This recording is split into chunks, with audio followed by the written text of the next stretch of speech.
भगवान श्री कृष्ण ने कहा है, सबसे बड़ा भक्त कौन है मेरा। एक बार देव ऋषि नारद के मन में ये अभिमान पैदा हो गया कि वो ही है भगवान विष्णु के सबसे बड़े भक्त और कोई नहीं। वे सोचने लगे, मैं दिन रात भगवान विष्णु का गुणगान करता रहता हूं, फिर भला इस संसार में मुझसे बड़ा और कौन हो सकता है। किंतु पता नहीं श्री हरि मुझे ऐसा समझते हैं या नहीं। ये विचार कर नारद भगवान विष्णु के पास क्षीर सागर में पहुंचे और उन्होंने प्रणाम किया। भगवान विष्णु बोले, आओ नारद, कहो कैसे आना हुआ। नारद बोले, भगवान मैं आपसे एक बात पूछने आया हूं। भगवान बोले, मैं तुम्हारे मन की जानता हूं बात। नारद, फिर भी तुम्हारे मुंह से सुनना चाहता हूं मैं। नारद ने कहा, हे देव, मैं जीवन भर आपका गुणगान करता हूं। पल पल हर क्षण मुझे बस आपकी ही ध्यान रहता है। आप कृपया करके मुझे ये बताइए कि मुझसे भी बड़ा भक्त कोई आपका अन्य इस संसार में है। भगवान विष्णु समझ तो पहले ही गए थे कि नारद को अपनी भक्ति पर अभिमान पैदा हो गया है, किंतु वो अपने मन की बात छुपाकर बोले, नारद, इस प्रश्न के लिए तुम मेरे साथ मृत्यु लोक को चलना पड़ेगा। नारद बोले, ठीक है भगवान, मैं मृत्यु लोक चलने के लिए तैयार हूं। भगवान विष्णु नारद को लेकर मृत्यु लोक में चल पड़े। धरती पर पहुंचकर दोनों ने किसान का वेश धारण कर दिया और एक गांव के किनारे बनी एक झोपड़ी की ओर चल पड़े। विष्णु भगवान बोले, नारद, मेरा एक बड़ा, बहुत ही बड़ा यहाँ पर एक कुटिया में भक्त रहता है। आश्चर्य है कि क्या मुझसे बढ़कर भी किसी भक्ति हो सकती है। नारद के मुख से निकला, क्या ये वही मेरी तरह आपका ध्यान लगा रहता है। भगवान बोले, आओ स्वयं जान लोगे। विष्णु ने कहा और उस कुटिया की ओर बढ़ गए। किसान उस समय कुटिया के बाहर अपनी गाय को बांध रहा था। किसान उसके मुख से हरि हरि गोविंद का स्वर निकलता जा रहा था। किसान वेशधारी विष्णु ने उसके निकट जाकर नारायण नारायण कहा तो किसान ने विनीत स्वर में पूछा, आप कहां से हो। भद्र, मेरे लिए कोई सेवा हो तो निसंकोच कहिए। किसान वेशधारी भगवान विष्णु ने कहा, हम नगर जा रहे हैं पर अंधेरा गिरने लगा है। वन में जंगली पशुओं का डर है, इसलिए रात भर आश्चर्य चाहते हैं। किसान ने प्रसन्न भाव से कहा, मेरी कुटिया में आपका स्वागत है भगवान। मेरी कुटिया में आपका स्वागत है भद्र, और जो रखा सूखा घर में है आपके लिए हाजिर है। भगवान ने मुझे आप लोगों की सेवा करने का एक अवसर दिया है। बड़ी कृपा हुई उनकी। बाहर दाला ने एक खटिया पर दोनों को बिठाकर किसान अंदर गया और अपनी पत्नी से कहा, देवी, दो अतिथि आए हुए हैं। किसान की पत्नी ने उस समय अपने बच्चों को भोजन पर उस रही थी। धीरे से आटे का बर्तन दिखती हुई बोली, घर में इतना सा ही आटा है और ये बच्चे और भोजन मांग रहे हैं। किसान बोला, कोई बात नहीं है, हम अतिथियों को भरपेट भोजन कराएंगे। तुम बच्चों को आज कांजी बनाकर पिला देना।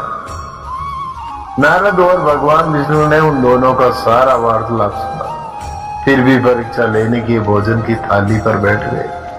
जब दोनों भरपेट भोजन कर चुके तो नारद सोचने लगे ये सीधा साधा गृहस्थ भगवान का सबसे बड़ा भक्त कैसे हो सकता। उधर श्री हरि ने किसान से और भोजन लाने की फरमाइश कर दी। बोले, मेरा पेट अभी भरा नहीं है, क्या और भोजन मिलेगा। किसान रसोई घर में गया और जाकर पत्नी से पूछा, कुछ और भोजन बचा है क्या। पत्नी बोली, बच्चों के लिए कांजी बनाई है, बस वही शेष है, यानी थोड़ी बची है। विष्णु और नारद वह पी गए। किसान और उसके परिवार को भूखा ही सोना पड़ा। भूखे बच्चे माँ का आंचल थाम कह उठे, माँ नींद नहीं आ रही, मुझे बड़े जोर की भूख लगी है। पिताजी ने उन अतिथियों को कांजी भी क्यों पिला दी। किसान ने बच्चों के सर पर हाथ फेरते हुए कहा, अतिथि को भोजन कराना स्वयं विष्णु भगवान को भोग लगाने के समान है बेटा। बाहर दालान में दोनों अतिथि अलग अलग बिस्तरों पर लेटे हुए थे। भगवान विष्णु ने कहा, तुमने सुना नारद, किसान और उसके परिवार का भोजन नहीं मिला, फिर भी वे मेरे गुणगान गा रहे हैं। ये तो कुछ भी नहीं है, मैंने तो कई कई दिनों तक भूखे रहकर आपका सम्मान किया है।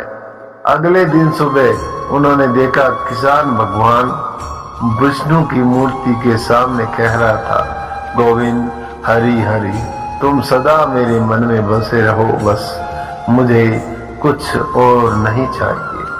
फिर दोनों अतिथियों से बोला, हरि की बड़ी कृपा है, वही जग का रखवाला है। प्रभु की दया से रात को कोई कष्ट नहीं हुआ। सब जब तक आपका जी चाहे तब तक आप दोनों यहाँ रहे, मैं खेत पर जा रहा हूँ। किसान बेजदारी श्री हरि बोले, हम भी तुम्हारे साथ चलेंगे यदि तुम्हें कोई आपत्ति ना हो तो। नारद और विष्णु भगवान किसान के साथ उसके खेत पर चले गए। किसान बोला, यही है अपना खेत, अब मैं अपना काम करूंगा, गोविंद हरि हरि।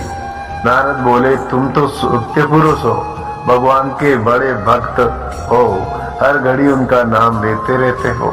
किसान बोला, अरे कहाँ, काम से जब भी थोड़ा बहुत समय मिलता है तभी उनका नाम लेता हूँ। नारद ने पूछा, कब कब मिलता है समय। किसान बोला, सुबह उठता हूँ तब रात को सोता हूँ, तब और दिन में जब भी काम के समय मिल जाए। ओ समझा। नारद के मुख से निकला। दोनों जब किसान से विदा लेकर चले तो नारद ने व्यंग्यात्मक स्वर में कहा, आपने सुना भगवान, वह सुबह शाम 2 ही बार आपका सम्मान करता है, जबकि मैं हर समय ध्यान करता हूँ, फिर भी आप उसे महान भक्त बताते हैं। नारद की बात सुनकर श्री हरि चुप रहे, किंतु मन ही मन उन्होंने कहा, कारण भी जान जाओगे नारद। विष्णु ने एक कलश को तेल से लबालब भरकर नारद को दे दिया और बोले, नारद, इसे अपने सिर पर रखकर बिना हाथ लगाए सामने वाली पहाड़ी तक ले चलो। ध्यान रहे इस कलश में रखे तेल की एक भी बूंद जमीन पर न गिर पाए। नारद बोले, ये कार्य शेष तो नहीं है। ये कहकर नारद ने कलश सिर पर रख लिया और पहाड़ी की ओर चल दी। नारद पहाड़ी तक गए और लौट आए।